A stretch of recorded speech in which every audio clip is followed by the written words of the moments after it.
I'd like to ask Alan now to come and bring us our Bible reading. Straight after that, Dave will come and share with us, so thank you.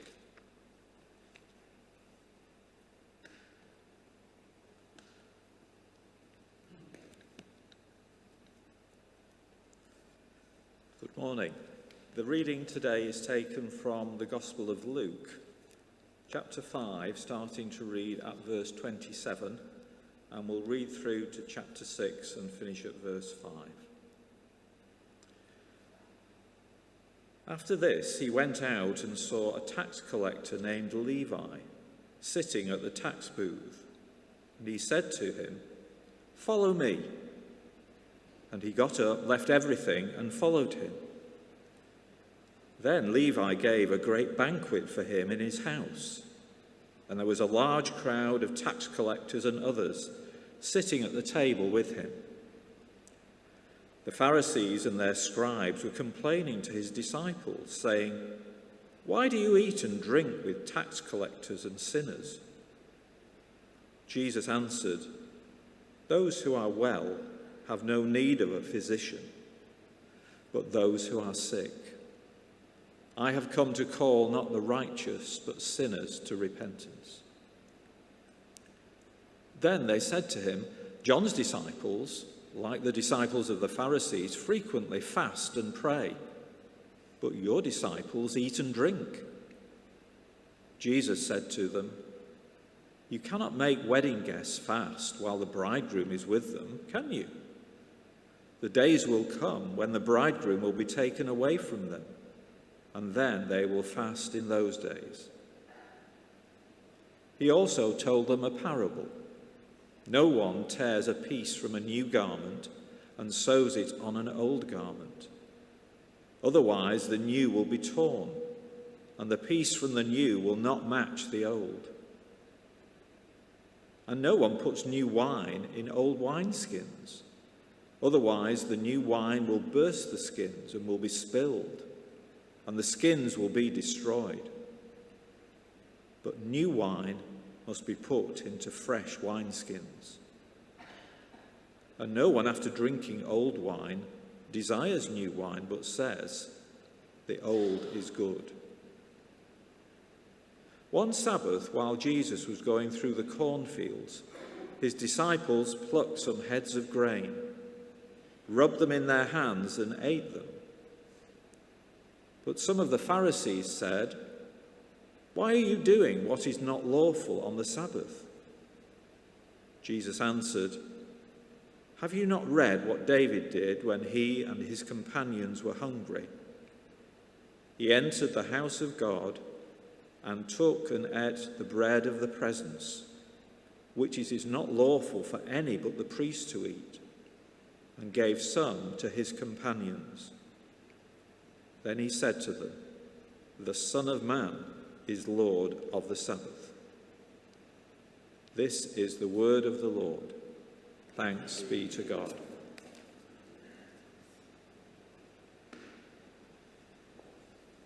Thanks, Alan.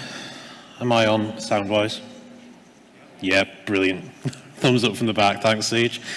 Right, morning, everyone. I think most of you know me by now, but I'm Dave. I work with the youth here, and I can see a few of you in here this morning.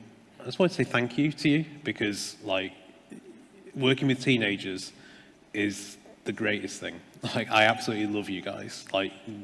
My faith is so much stronger now because I've worked with you lot. So thank you. And this story is about Jesus with a bunch of teenagers. His disciples were mostly teenagers. So I think this is fairly relevant, right? This story this morning is in two parts. We've got the story of him sitting down and having a feast with a load of undesirables, and a story of him walking through Wheatfield with his disciples. I'm going to concentrate mostly on the second bit, but hopefully you can see ways in which the stuff we talk about in the second bit can be superimposed onto the first bit as well. If you can't, feel free to grab me afterwards. And also, if anything that I'm saying you're not fully tracking with and you're like, where's he got the proof for that? Where's he got this from?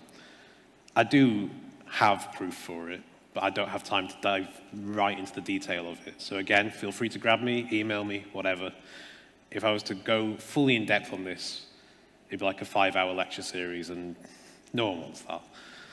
But if you do want that, let me know. Happy to provide. Okay.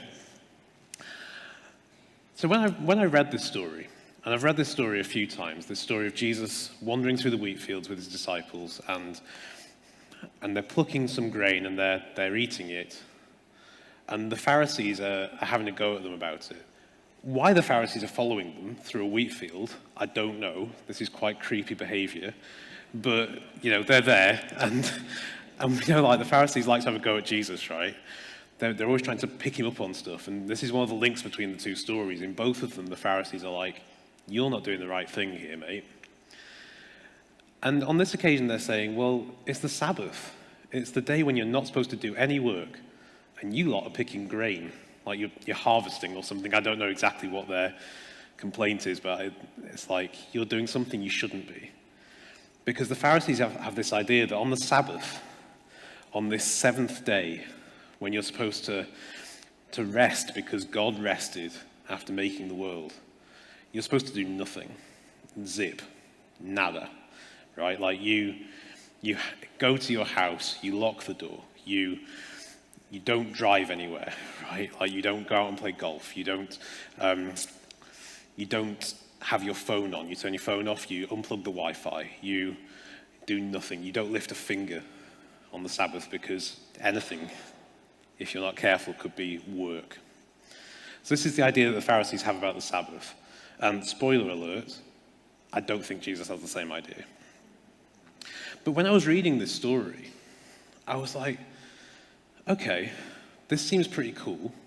So the Pharisees are having a go at him, and Jesus defends himself. He's like, yeah, but do you remember when David, that king we had a millennium ago, he went into the tabernacle, the sanctuary, the holy place, and he took the bread that was in there, and he and his soldiers ate, and that was fine. The Son of Man is Lord of the Sabbath. And it sounds really cool, right? It sounds like he's throwing some truth bombs at the Pharisees, and then he does a mic drop at the end, but the more I'm reading this, I'm like, Jesus, your argument makes zero sense. Like, what is your defense here? Like, oh, it's okay if we pluck grain on the Sabbath, me and my disciples, because this one time, a priest gave David some bread.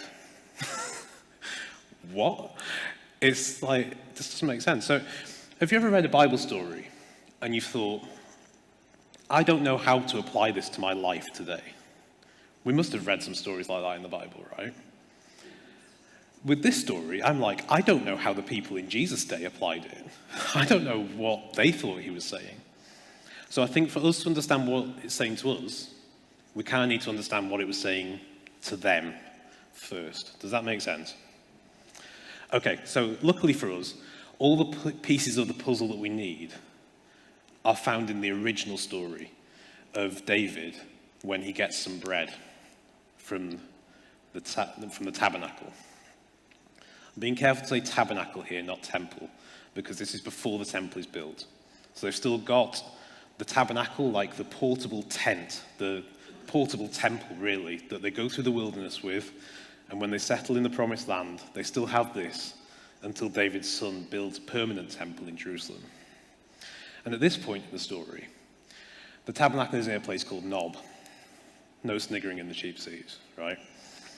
So it's in this place called Nob, and Penny. And the high priest at this point is a guy called Ahimelech. So the high priest is the first part of our puzzle. And the high priest is the big cheese, right? Like he's the guy in charge of the temple or the tabernacle and all its operations. He oversees all the sacrifices and the offerings and the rituals. And he wears a fancy costume that's full of symbolism. And the idea is that the high priest is representative of something. And he's representative of the people. And he's supposed to represent the people before God. And to do this, he has to go through all sorts of ceremonial cleansing and stuff to make himself perfect and holy before God. He's kind of like an actor playing a role on a stage. And he plays the role of the perfect human being. And his costume and all the ceremony stuff that he goes through, and even the rituals and the sacrifices he does, he's doing what human beings should do. This is the idea. So he's representing the people before God, but he's also representing to the people, this is what human beings should be doing, guys. This is what human beings should look like. Does that kind of make sense? Okay, it's kind of a watered-down version of what the high priest does. Does an awful lot more, but this is part of his role. And if he's playing this role, the stage on which he plays it is the tabernacle, later to become the temple.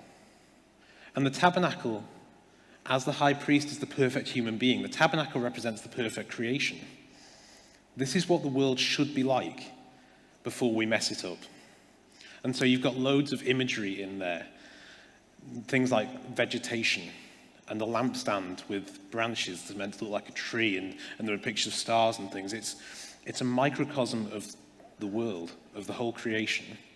And so the idea is that you have the high priest, the perfect human, walking around in the perfect creation and doing this on behalf of Israel, but also the whole world. Still with me? Okay, cool. Now, helping the high priest, you have other priests, because the high priest can't do it all. So the other priests are also wandering around in the tabernacle, also fulfilling these duties, and they have a similar sort of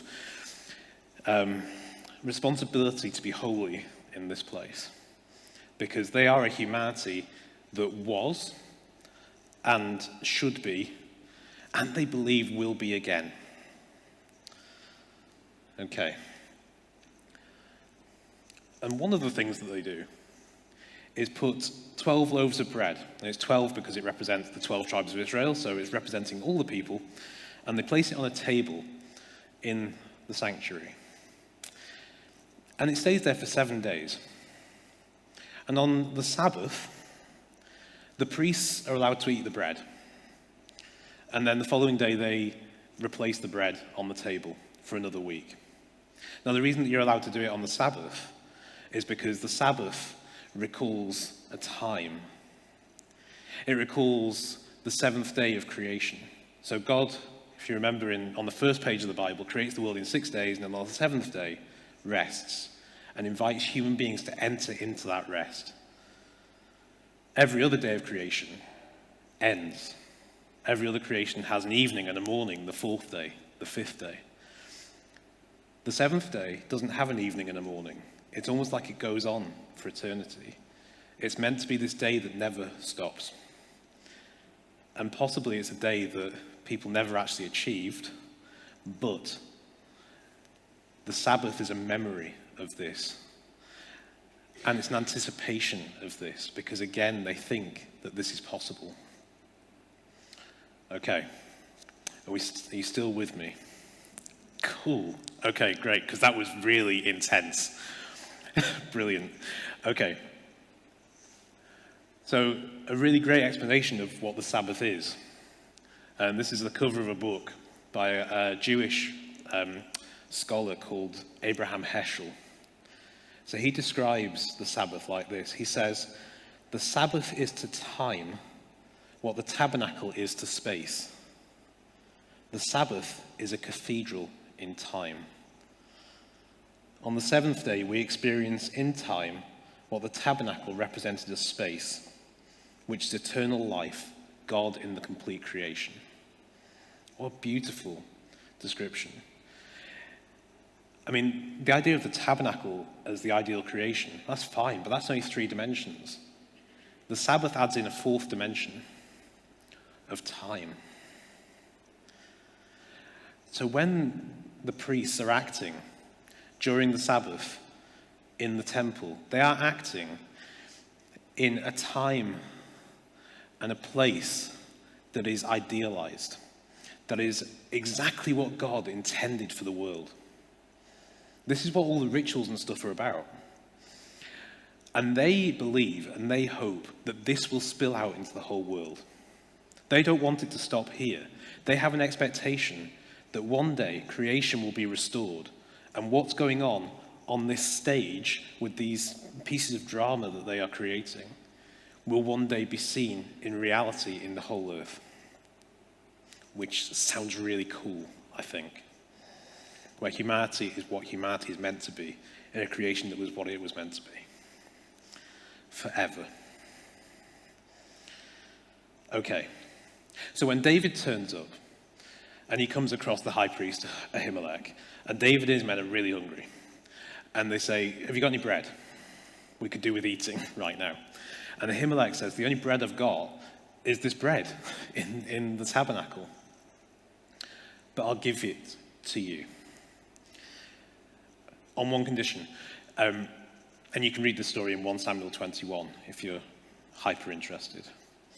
And the condition is that your men haven't been with a woman, like in the biblical sense, recently.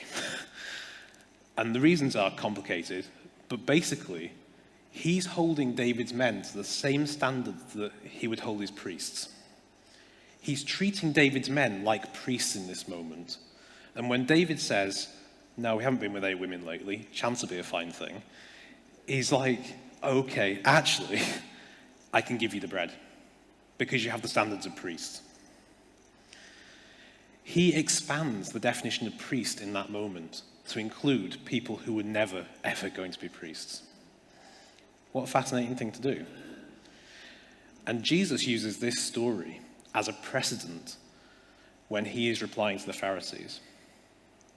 Okay, so I think we have enough background to kind of deal with what's going on there now.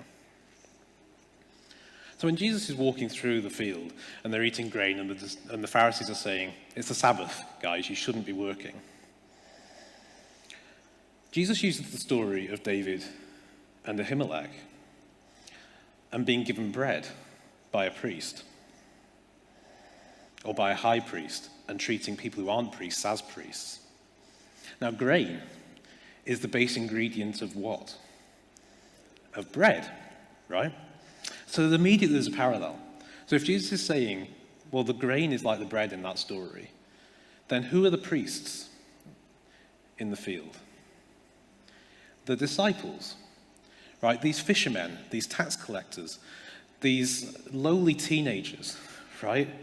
Jesus is saying, well, of course they can have bread on the Sabbath, because priests can have bread on the Sabbath. Isn't that brilliant? But hang on a second, because they're not in the tabernacle, they're not in the temple, they're in a field. Well, I think Jesus' logic is something like, well, if Ahimelech was able to expand the definition of priesthood, and I'm going to follow him on that, I'm also going to expand the definition of what consecrated bread is to include grain in a field. I can also expand the definition of what a tabernacle is. Because the goal of the tabernacle was never to stay in the building. It was always meant to spill out to the whole creation. And Jesus, I think, is saying, well, I carry the presence of God, guys. Where the presence of God is, there's a tabernacle. And so the field becomes the tabernacle, and the disciples become the priests in the tabernacle, eating the bread on the Sabbath.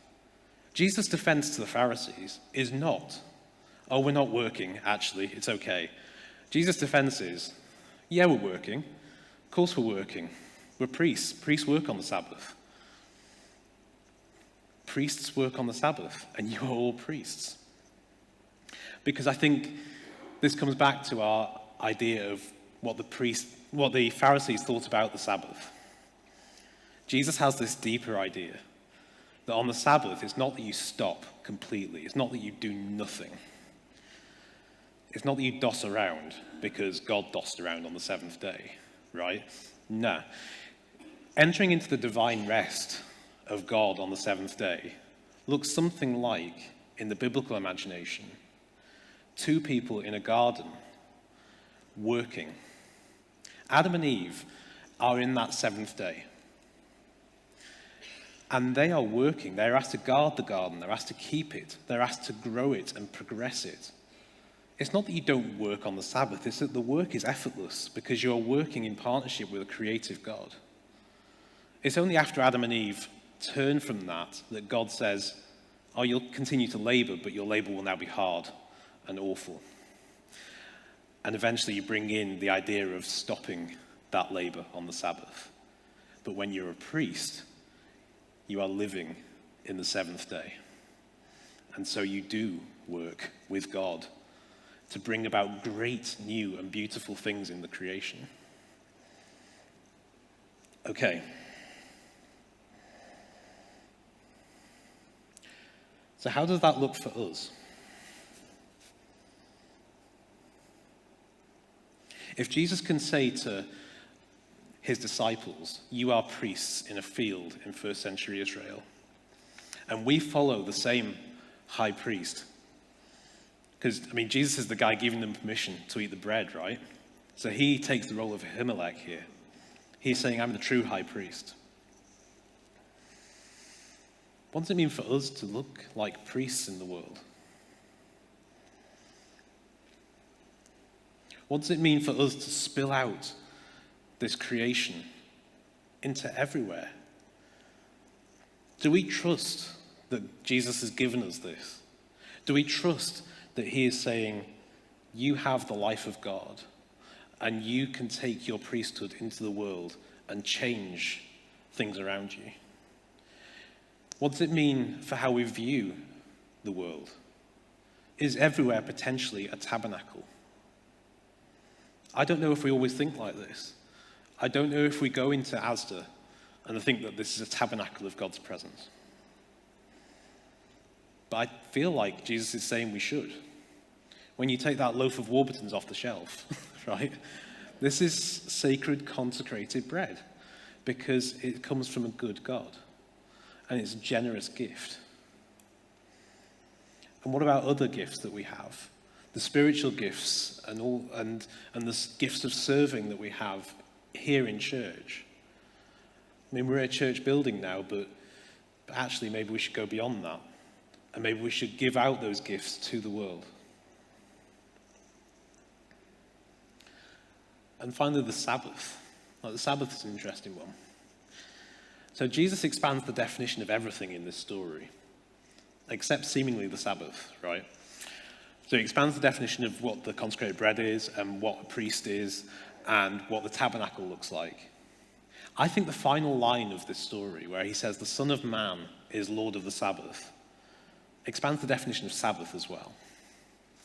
Son of Man is a title Jesus uses for himself, but it's kind of like a Hebrew idiom. It just means human, right?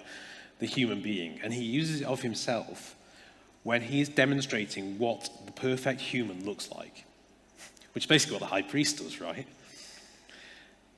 And I think he does it when he wants other people to copy him and to also act like him in those situations. So when he says the human, the Son of Man, is the Lord of the Sabbath, what does it mean to be Lord of something? It means you define what it is, and it means you define when it is. I think that the Sabbath is not meant to be one day. I think just as everything else is meant to expand and grow, I think that fourth dimension of the Sabbath day is meant to expand to encompass the whole of time as well. How do we do that? Now, if your definition of the Sabbath is similar to the Pharisees' definition, I think that's a practical impossibility, because you can't do nothing for the entire time. The world would collapse. But if your definition of Sabbath is more like Jesus' definition, where you live in divine rest and relationship with the creator of all things, then I think it's very possible, because you are working in partnership with God to bring this about everywhere. Now, you may not take a day at the moment, so that might be your first start. If you don't take a day off from your hard labor, from the sweat of your brow, from the stuff that's drudgery, do that. That is part of rest. But out of that should flow more and more of God. And maybe from there you can build and start to do more and more. And maybe that job that you have that is pure drudgery that you need a break from, maybe you can enter into that with the attitude of Sabbath and transform it from the inside out. Okay. think I'll finish there.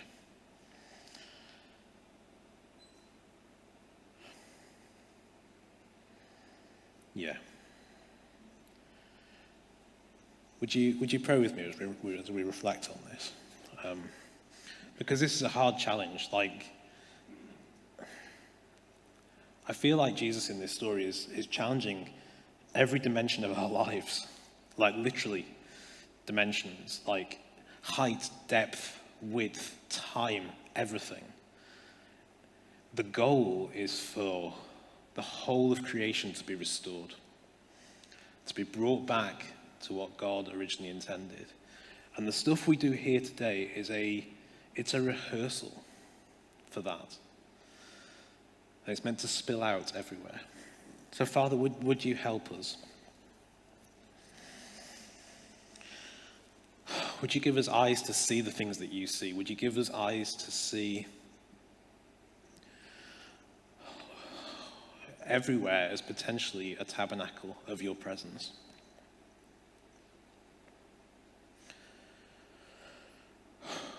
Would you help us to treat not just a Sunday or whichever day we take off as your time, as a cathedral in time, but to treat every moment like that?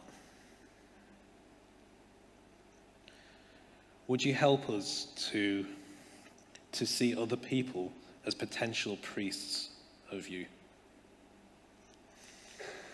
The first part of the reading today was about Jesus sitting down with a load of undesirables, right? Like sinners, people everybody hated, the scum of the earth, and him treating them as friends and potential priests. Would you give us the imagination to see that in others?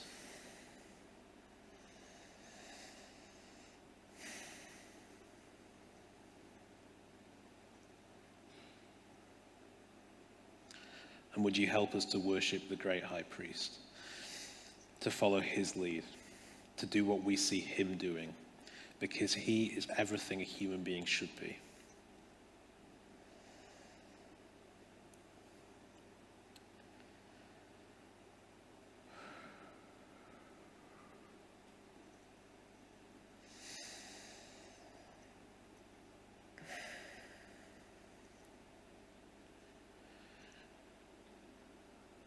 Just stay in that moment. If you need help imagining what this might be like, maybe think about a time and a place in your life that you wished could have gone on forever. A moment when you felt fully human, fully alive, fully everything God created you to be.